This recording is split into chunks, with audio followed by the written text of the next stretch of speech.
여러분, 조조 항아리라는 말을 들어보신 적이 있으신가요? 조조 항아리. 네. 인도나 아프리카에서 원숭이를 사냥할 때 쓰는 항아리 이름인데요. 이 항아리는 목이 아주 좁아서 원숭이가 빈손을 넣을 때는 쏙 들어가지만 주먹을 쥐면 빠져나오지 못하게 만들어졌답니다. 그래서 사냥꾼은요, 이 항아리 속에 원숭이들이 좋아할 만한 견과나 바나나를 넣어두고요, 나무 위에 묶어둔다고 해요. 그러면 원숭이가 항아리 속에 손을 집어넣고 음식을 한 움큼 쥐는데요. 사냥꾼이 며칠 있다 와도 원숭이는 쥐었던 손을 펴지 못해서 그 자리에 그대로 묶여 있다고 합니다. 당장 손에 쥔 것을 놓기만 하면 도망갈 수 있는데요. 그것을 내려놓지 못하는 거예요. 그 자기가 일단 획득한 것을 내려놓는 것이 손실처럼 여겨지기 때문이랍니다. 그래서 자기가 무언가를 가지면 그것이 내려놓는 것이 이득인지 아니면 그것을 취하는 것이 이득인지 합리적인 사고를 하지 못한다고 해요. 그래서 사냥꾼이 오는 중에도 원숭이는 그대로 그 항아리에 손을 잡힌 채 끌려간다고 합니다. 그런데 이것이 비단 원숭이만의 문제는 아닌 것 같아요. 미국의 행동경제학자인 로버트 틸러 박사는요, 이런 심리를 보유 효과라고 불렀습니다. 사람은요, 일단 무언가를 자기 손에 쥐면요, 내 것으로 소유하면요, 그것의 객관적인 실제 가치보다도 훨씬 더 크게 평가한다는 거예요. 합리적으로 보면 아무도 그렇게 그 가격에 쳐주지 않는데요, 막상 내 것이 되면 실제보다 이것은 더 가치 있는 거야 라고 그 객관성을 상실한다는 겁니다. 한 예로 주식을 들 수 있는데요, 우리 주식을 구매하면 잘 팔지 못하는 심리가 바로 이 보유 효과에 있다고 해요. 주가가 오르면 그렇지, 이거는 내가 산 것보다 더 큰 가치가 될 거야 라고 믿으면서 못 판답니다. 그러다 주가가 떨어지면 아니야, 이 주식은 그만한 가치가 아니야 라고 생각해서 다시 오를 것을 기대하면서 또 못 판다고 해요. 객관적으로는 지금 파는 것이 가장 큰 이득임에도 불구하고 소유에 대한 애착 때문에요, 실제 가격을 받아들이지 못해서 계속 붙들고 있게 만든다는 것이죠. 그래서 주식은요, 올라도 떨어져도 잘 팔지 못한다고 합니다. 그럼 누가 이득인가요? 이게 바로 보유 효과라고 하는데요. 이렇게 가진 것에 집착하는 심리는요, 사실 두려움에 기반한 심리라고 합니다. 이걸 놓는 순간 나는 손해볼 거야, 이걸 놓는 순간 난 망할지도 몰라 라는 그 상실에 대한 두려움, 그 애착이 소유를 더 집착하게 만든다는 것이죠. 만약에 그렇다면요, 무언가에 집착하는 것이 두려움에서 오는 것이라면요, 오늘 본문 속 바로왕이야말로 어쩌면 가장 강한 사람이 아니라 가장 약한 존재가 아닐까 생각합니다. 많은 것을 소유할수록 많은 것을 잃을 확률이 높아지니까요. 그는 이미 7번의 재앙을 경험했습니다. 하나님이 얼마나 크신 분인지 경험하면서 두려움에 떨었어요. 그래서 우리 우박 재앙을 보면요, 내가 범죄하였노라, 내가 죄인이니 한 번만 나를 용서해 달라고 부탁하기까지 했습니다. 그러면서도요, 또 하나님 말씀을 받아들이지 못해요. 그는 또 하나님의 명령에 복종하지 못합니다. 왜요? 그의 손에는 아직 여전히 남아있는 것이 있기 때문입니다. 바로는 우박 재앙이 끝난 뒤에요, 남아있는 식량을 개수했습니다. 그랬더니 그 우박으로 삼과 보리는 모두 상했는데요, 갑자기 파랗게 밀과 보리가 자라는 겁니다. 이삭이 나왔고 그 푸르름이 나오는 밀과 보리를 보면서요, 다시 계산하기 시작하는 거예요. 난 이미 전염병으로 가축을 잃었잖아. 나는 우박재앙으로 삶과 보리를 잃었잖아. 그런데 내가 히브리 백성까지 보내면 어떻게 되는 거지? 아직 먹을 것이 남았으니까 놓지 말고 움켜쥐자. 이렇게 자신의 방법대로 계산하는 거예요. 여러분, 남겨둔 쌀과 보리는요, 하나님의 자비였습니다. 그들을 아주 없이하지 않는 하나님의 긍휼이에요. 그런데 바로는요, 그 자비마저 또 재앙이 되게 합니다. 결코 흔들리지 않을 거야. 움켜쥐는 마음, 하나님 말씀보다 내 생각과 내 소유를 더 소중히 여기는 마음, 그것이 바로 성경에서 완악함이라고 표현하고 있습니다.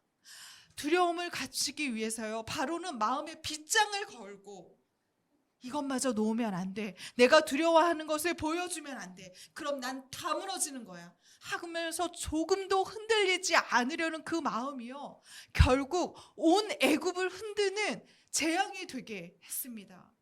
그러자 바로의 신하들이요, 바로에게 대항합니다. 왕이시여, 애굽이 이미 망한 것을 보지 못하십니까? 그들의 원대로 해주십시오. 그러면서요, 메뚜기 재앙을 하고 돌아선 모세와 아론을 바로의 신하들이 다시 불러와요. 그리고 바로 왕 앞에 세우는 겁니다. 그런데요, 바로는 이 순간에도 자기의 계산을 멈추지 않습니다. 누구 갈 거야? 그러면 어른들과 장정들만 갔으면 좋겠어. 자녀를 두고 떠나는 어른이 어디 있습니까? 이것은 잠깐 나간다고 해도요, 다시 돌아오게 만들 그 여지를 두겠다고 하는 겁니다. 결코 이들을 마주 보내지 않겠다는 바로의 얄팍한 계산이 있는 거예요. 하지만 모세는 이 제안을 거절합니다. 여러분, 모세가 9절 말씀을 보면요, 내가 데리고 나가겠다라는 말씀이 한 번만 번역되어 있거든요. 근데 원어에는 2번이 번역되어 있어요. 이렇게 말하는 겁니다. 우리의 어른과 장정이 떠날 것입니다. 그리고 우리의 자녀도 함께, 우리의 재물도 함께 떠날 것입니다. 마치 그가 노리는 것을 아는 것처럼 아무것도 두지 않고 다 가지고 떠나겠다고 말하는 겁니다. 보세요, 여러분. 여기서 모세와 바로의 모습을 보시면 됩니다. 소유에 집착한, 땅의 것에 집착한 바로는요, 움츠러들어요. 점점 더 작아집니다. 그런데 하나님 말씀에 의지하는 그 하나님을 근거로 한 모세는요, 이전과 달리 점점 더 확장되고 더 용기 있게 당당해집니다. 소유에 집착하는 사람과 하나님 말씀을 의지하는 사람이 어떤 모양이 다른지를 분명히 보여주는 말씀이에요.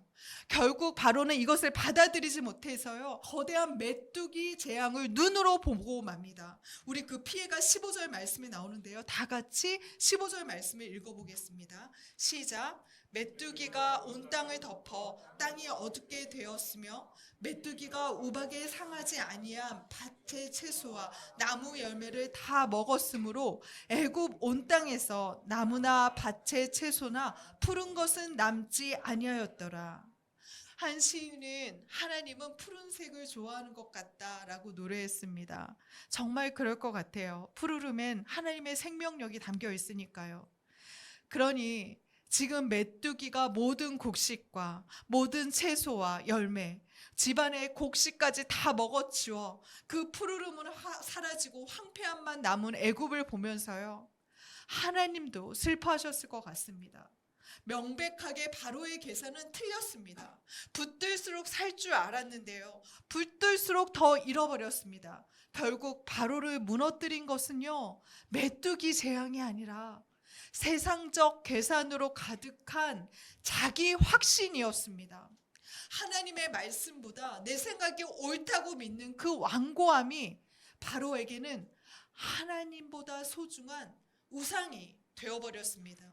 그래서 앞서 7 재앙이요, 하나님 대신 섬겼던 그 신들을 친 것이라면요, 8번째 재앙은 하나님보다 더 굳건히 믿는 자기 확신, 이 자기 확신을 우상처럼 섬기는 인간을 심판하신 것입니다.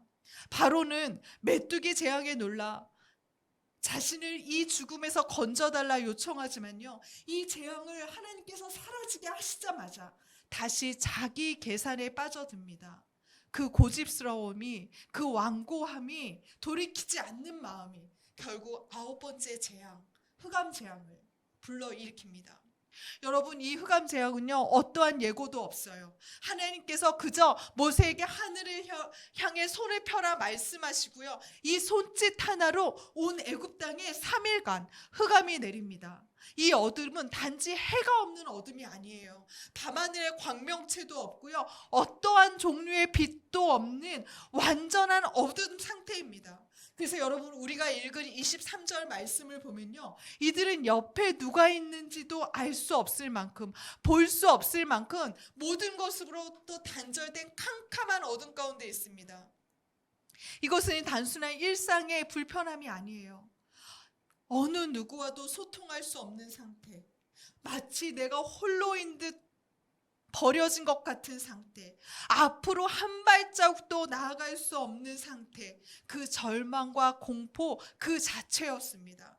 여러분, 우리는 앞서 바로가요, 나일 강가에 서서 그곳에서 나일신께 제사를 드리는 모습을 보았습니다. 이는 나일신에 대한 숭배이기도 하지만요, 그 나일신 너머에서 떠오르는 태양을 맞이하는 태양신 숭배이기도 했습니다.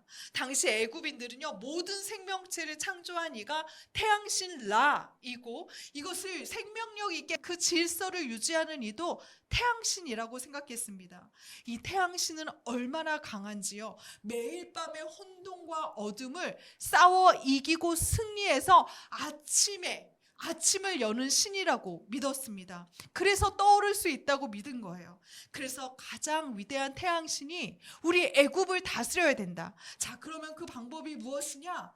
그의 아들이 우리의 통치자가 되게 해야 한다라고 생각한 거예요. 그래서 바로 왕의 이름이요, 태양신 라에게서 태어난 자, 라로부터 난 자라는 람세스라는 이름이고요. 바로가 통치하는 것은 곧 태양신이 우리를 다스리는 것과 일치한다라고 고백했습니다. 그런데요, 이날 아침에는 태양이 뜨지 않는 겁니다. 해가 뜨지 않는 거예요. 태양신이 어둠을 이기지 못하고 그 어둠에 패배한 겁니다. 태양신이 패배했다는 것은요, 바로 왕이 패배했다는 것과 동일한 의미입니다. 자, 그렇다면 누구한테 패배한 것입니까? 히브리의 하나님에게요. 그들이 노예처럼 부리던 그 신에게 패배한 것입니다. 그 빛이 유일하게 존재하는 고센 땅의 하나님에게 패배한 것입니다. 그 하나님이요, 애굽의 태양신을 이기고요, 자신의 백성이 머문 곳에만 빛을 허락했어요. 그래서 애굽 백성은 우리의 태양신이 하나님에게 졌다는 사실에 무너졌습니다. 또한 그들의 신이 우리 신을 이겼다면 그들의 백성이 우리도 이길 수 있다라는 그 사실에, 그 어둠 속에 혼란에 빠져 있는 겁니다. 자신의 곡식을 붙들었던 바로왕, 자기의 확신을 붙들었던 바로왕은 그렇게 메뚜기와 흑암 재앙으로요 무너지고 있었습니다. 여러분, 이 본문을 통해서요, 하나님이 우리에게 던지는 질문은 하나예요. 너는 지금 무엇을 붙들고 있느냐? 소유와 자기 확신을 붙드는 사람은 무너졌지만 고센 땅, 그분 백성이 머문 곳에는 빛이 있었습니다.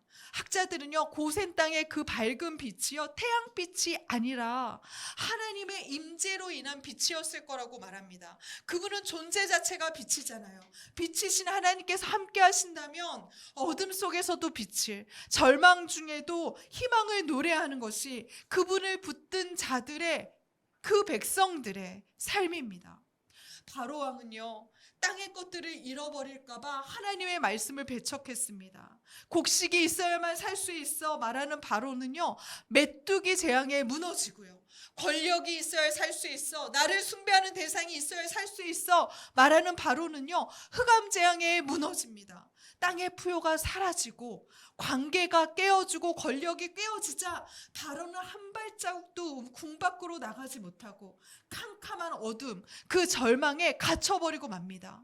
마치 항아리에 넣은 손을 뺏지 못해서 잡혀가는 원숭이처럼 바로는 자신이 집착하던 것을 놓지 못해 점점 작아지고 점점 더 죽음 가운데로 나아가는 겁니다.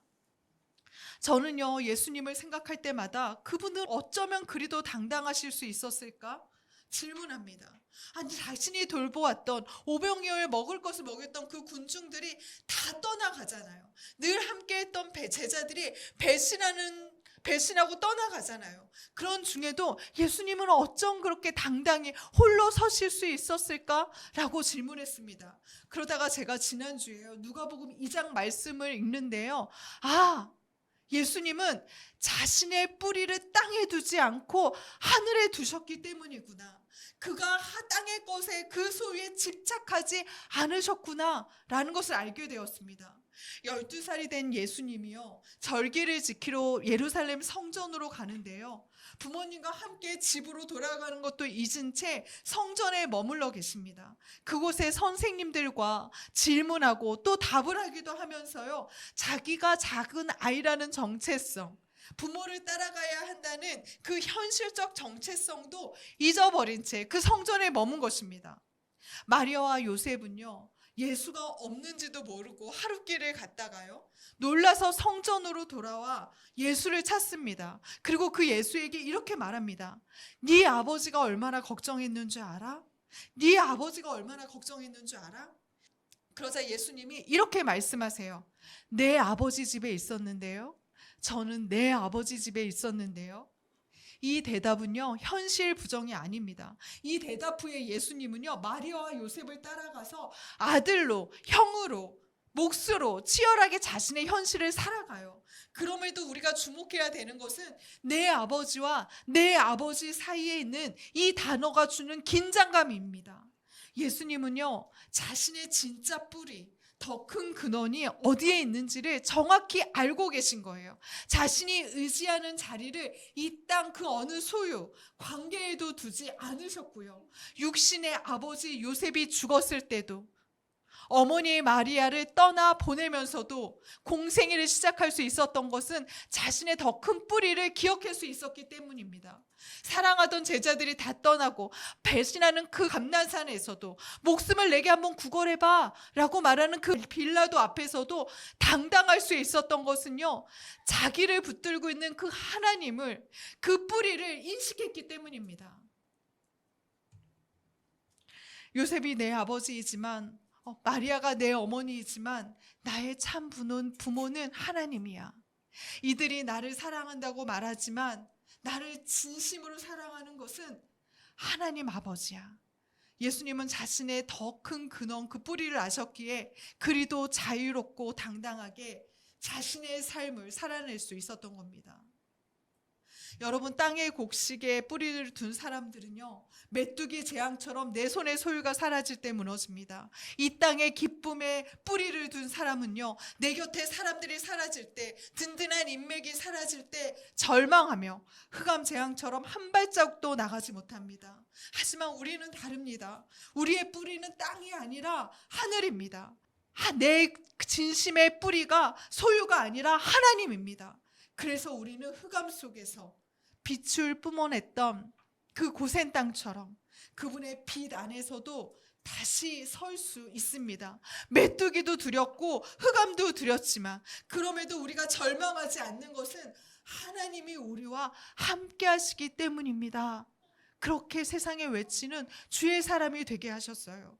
요즘 시편을 읽으면서요, 저는 아들에게 반역당하고 대적들에게 쫓기지만, 그래서 원망하고 울부짖지만 나는 하나님으로 인해서 안전합니다라고 고백하는 다윗을 보게 됩니다.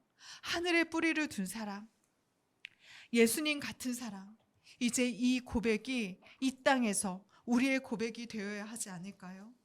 여러분의 뿌리는 이 땅에 있지 않습니다. 하늘에 뿌리를 둔 사람, 어둠 속에서도 빛을 보는 사람, 그것이 바로 여러분의 정체성입니다.